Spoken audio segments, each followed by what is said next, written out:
Before diving into the sermon this morning, I want to acknowledge that there's a lot going on in the life of the church body right now. We have so much to be grateful for, to be joyous about, and to celebrate. But there is also a lot of pain, loss, fear, and uncertainty. And while these burdens are real and can feel insurmountable, we have God and we have each other to share these burdens. I am so grateful to be a part of this community where we can come as we are and we can share our burdens together. Please pray with me. God, we ask to feel your loving presence surrounding us today as we explore what it means to come as we are, with all that we carry with us, to be a community that shares our burdens, helps and supports one another, and seeks to follow your call always. In your name we pray. Amen. In my last sermon, I mentioned how I usually like to share stories from childhood as a way to enter into the topic of the day. And today, I have a real doozy for you. I can still feel the raw emotion and trauma of it all to this day, even though it happened back in second grade. It also gives my friends and family a good chuckle whenever we refer to it. It all went down in the spring of my second grade year of elementary school. The school was in St. Petersburg, Florida, and my teacher's name was Mrs. Bash. I liked her a lot. At the time, I estimated her age to be about 500 years old. The truth is, she's probably my age now. She was kind, patient, and understanding. And while I sometimes had difficulty paying attention in class and sometimes joked around a little too much, I prided myself as being a top student. In fact, I always kind of thought I was one of her favorites. One of the reasons I suspected this was that my mom would often help out in the classroom. She and Mrs. Bash got along really well, and my mom was eager to help whenever she was needed. The other students also loved when my mom would come in, so this was a win-win for me all around. It was up until the day that it wasn't. I remember it was a warm, sunny day. It's St. Petersburg, Florida, so that's pretty much every day. And the class was excited because after lunch, Mom was coming in to help out. She was going to lead us through some fun activities. Nothing too notable happened before lunch, and before we knew it, the lunch bell rang. We made our way through the outdoor hallways to the cafeteria, picked up our tray and milk, stood in line, received our lunch, and sat down. Now, lunch in my particular elementary school was not the highlight of the day. In fact, it was downright terrifying. Looking back, I'm not entirely sure why, but they had a strict no talking rule until you were finished eating. A rule, as you can imagine, I found difficult to follow, yet I did so obediently. I guess maybe at some point teachers had trouble with kids not eating and goofing around too much, so this was our new reality. And even after you were finished eating, you could talk, but you had to keep your voices very low. Now, to enforce these rules, we had Vicky. Vicky was the lunch lady, and you didn't mess with Vicky. While she was short in stature by most standards, she had a terrifyingly opposing presence. She actually looked a lot like Steve Perry, the lead singer of the band Journey. She was tough. She had that look that could send chills down your spine and a deep yet piercing voice that she wasn't afraid to use at full volume. She didn't put up with anything. I remember one time seeing a classmate just sit down and say hello to his friends. And from across the cafeteria, Vicky's tiny finger pointed straight to the student and said, "You, back table, now." Just for saying hello. Anyone who got out of line was sent to the dreaded back table, a place you never wanted to go, ever. Only the really scary, mean kids would sit there, frowning in silence as they ate their lunch. You knew that if you were sent to the back table after lunch, you'd be making a visit to the principal's office before going back to class. Now, this particular day, I sat down at my usual table with my friends, and I ate my lunch quickly in silence, after which enjoyed some quiet conversation. Now, today there was a new boy from another class sitting at our table.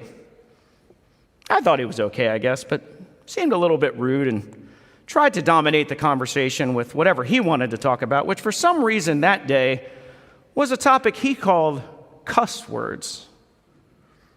I was intrigued, as he claimed he had a vast knowledge of such words.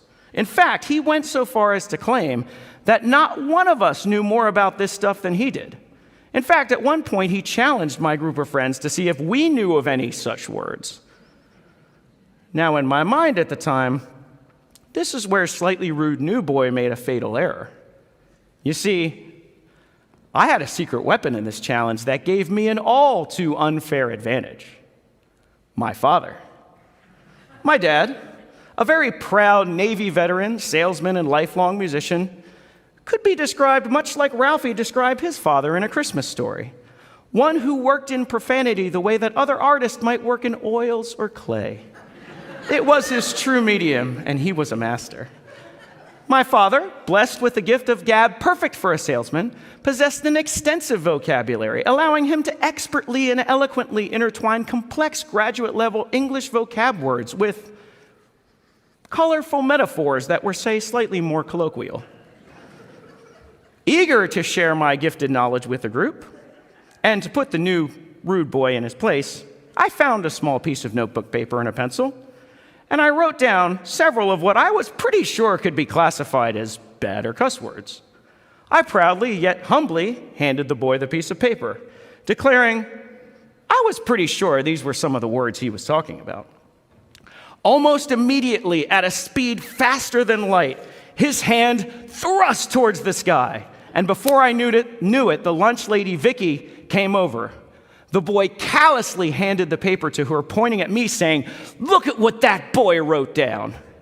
My knees began to shake, my breathing became shallow, and I tried with all my might to hold myself together when I heard Vicky yell, "You, back table, now." How did this happen?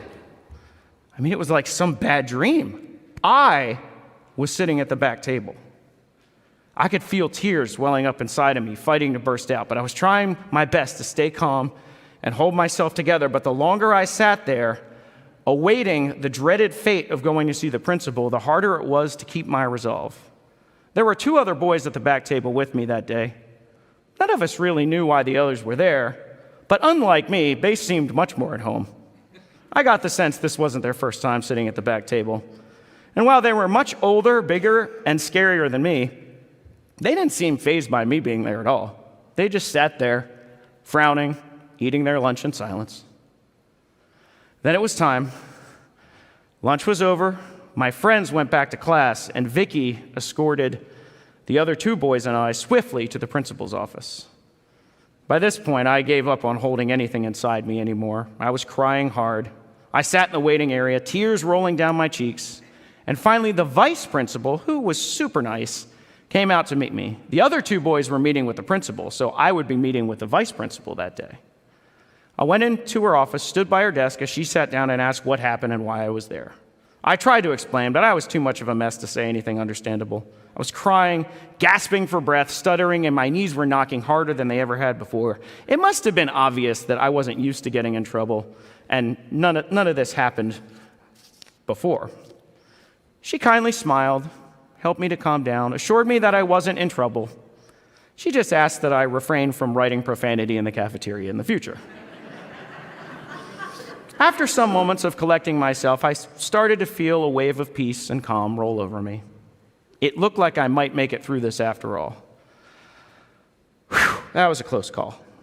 I certainly learned my lesson, and I'm pretty sure everyone in that office knew I was never going to do anything like that again. I made it. Now just to go back to class and enjoy the afternoon as if nothing ever happened. But wait. Oh no. Of all afternoons, this was the one where my mom was coming in to help. Maybe, just maybe, Mrs. Bash wouldn't tell my mom. I can only hope. Mom came in, led the class through fun time, and we all had a blast. I mean, the other kids did, as inside I was prepping for, I don't know what would happen if my mom found out about what happened. At one point, I thought I saw Mrs. Bash talking to my mom quietly on the side. But when my mom came back later that day to pick me up from school, she didn't say a word about the incident on our way home. Whew. I think I actually pulled it off. When we got home, I went in my room to play with my toys, so very thankful all this was behind me. And just as I was ready to have a rip-roaring play session, lining up my He-Man, Voltron, and Thundercat toys, yes, I was that boy who got all his toys out at once to play, my mom called from the kitchen, "Josh, can you come out here a minute? I want to talk to you about something." No. As I slowly and nervously made my way to the kitchen, I reflected on my situation and was trying to plan a mitigation strategy. I had sinned. I knew it. It was never my intention to. In fact, never in a million years did I ever expect I would end up at the back table and visiting the vice principal's office. I never asked for the burden, nor did I want it, yet it was my reality nevertheless. As the hallway opened up to the kitchen, my sin fully present in my mind, I was preparing myself as best as I could for what seemed to me the only viable and obvious solution here: to act as if nothing ever happened and that everything was okay. But all wasn't okay. As we read in Matthew 11:28, "Come to me, all you that are weary and are carrying heavy burdens, and I will give you rest." Whether obvious to others or not, we are all dealing with burdens and struggles in some way. These burdens weigh us down. Just as running a marathon is much more challenging with 50 pounds strapped on our backs, sometimes just getting through our day can be overwhelming with whatever might be weighing us down. But the good news is we don't need to bear these things alone. We have God and we have each other. We can lay down our burdens and share the weight. But to do so, we need to be willing to lay down those burdens, to open ourselves to God and to each other, and to come as we are. And for a lot of us, that can be easier said than done. As a congregation that truly lives out the love of Jesus in the world, we excel at reaching out to others. Throughout history, brethren are often the first on the scene of a disaster when work is needed to be done. This congregation is in many ways on the front lines of fighting for social justice and standing against oppression in all its forms. Throughout the years, the work I've seen from individuals and groups within this congregation is nothing short of miraculous. And it makes me proud to serve such an impactful church body. The shadow side in all of this is that as a group, we're so outwardly focused that sometimes we can lose sight of what's directly in front of us. In the coming weeks, we're not taking a break from the important and meaningful work of social justice or dismantling large systemic structures of oppressive powers. That work continues. However, we are taking a step back and looking inward, not in a selfish prosperity gospel kind of way, but as a check-in on ourselves. Like a yearly physical for our physical bodies, we are checking in on our church body, examining some of those acknowledged or unacknowledged burdens and struggles that may be weighing us down. We will be working on ourselves so that we can be better for others and in turn have an even bigger impact at making the world a better place. The healthier we are as individuals and as a community, the better we can be for others and the more positive impact we can have. And this starts with the idea of coming as we are and being willing to share our burdens. In Matthew 7, 3-5, we read, "Why do you look at the speck of sawdust in your brother's eye and pay no attention to the plank in your own eye? How can you say to your brother, 'Let me take the speck out of your eye,' when all the time there is a plank in your own eye? You hypocrite! First take the plank out of your own eye, and then you will see clearly to remove the speck from your brother's eye." In the coming weeks, and as we enter into Lent, we're going to be checking in on those planks.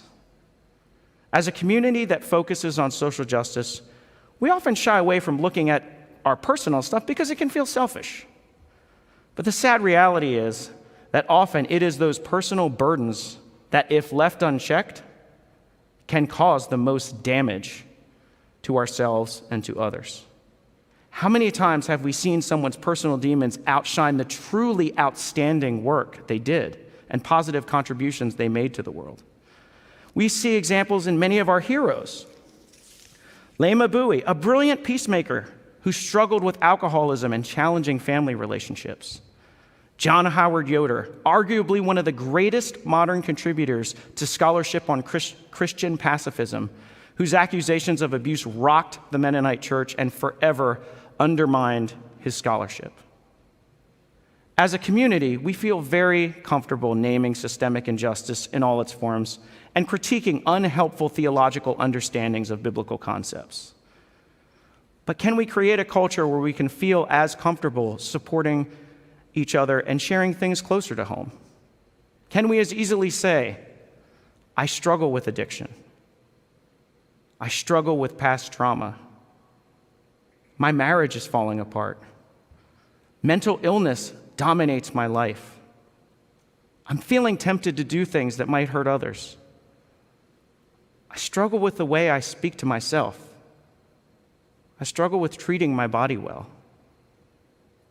I believe we are that community that supports one another, that lifts one another, that forgives one another, and that transforms one another. We transform one another so that we can, in turn, transform the world.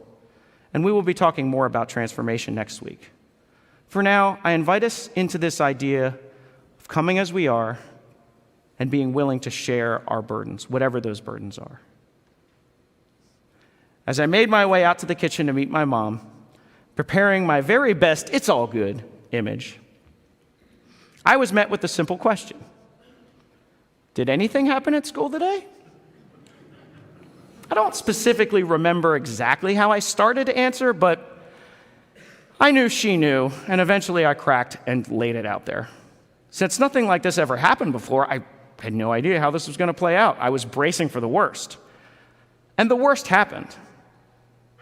What is this worst-case scenario, you ask? Mom simply said, "Okay. All I ask is that when your father gets home, you tell him what happened." Truly, this was the worst-case scenario possible. After what felt like 30 years of waiting for 5:30 p.m. to roll around, I heard the car pull up, the door open, and my dad enter the house. I was in my room at the time, gathering my courage and wishing either He-Man or Voltron could handle this one for me. From my room, I heard quiet conversation between my parents, and surprisingly, what sounded like a chuckle. I knew the moment had arrived, and with all the courage I could muster, I walked directly into the kitchen.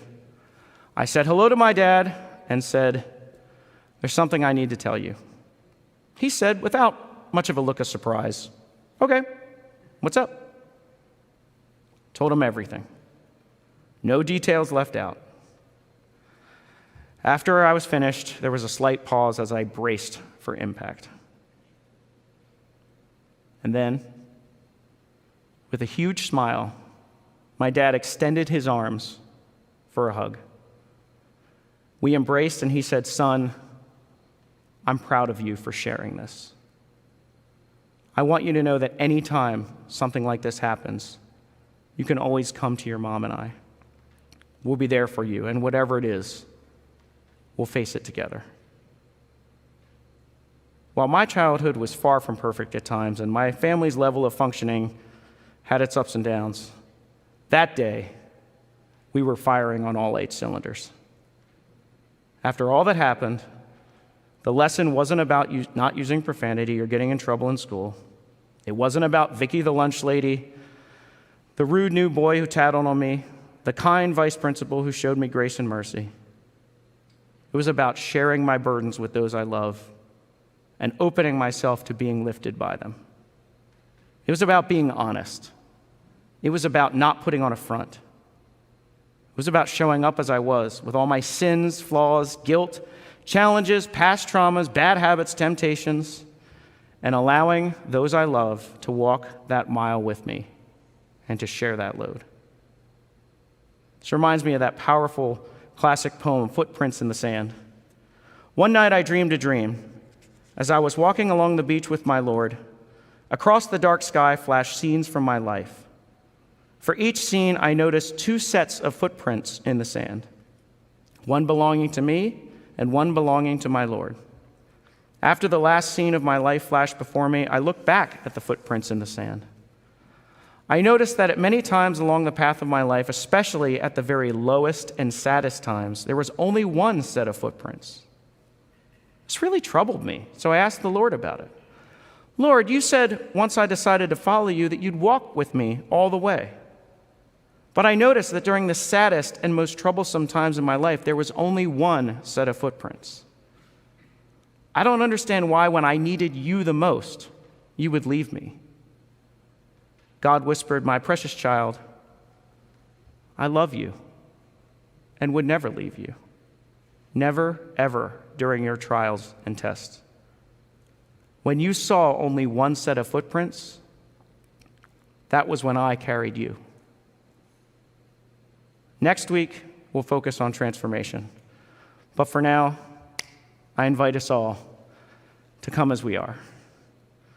Oh, and it's also probably not a good idea to write cuss words in your elementary school cafeteria.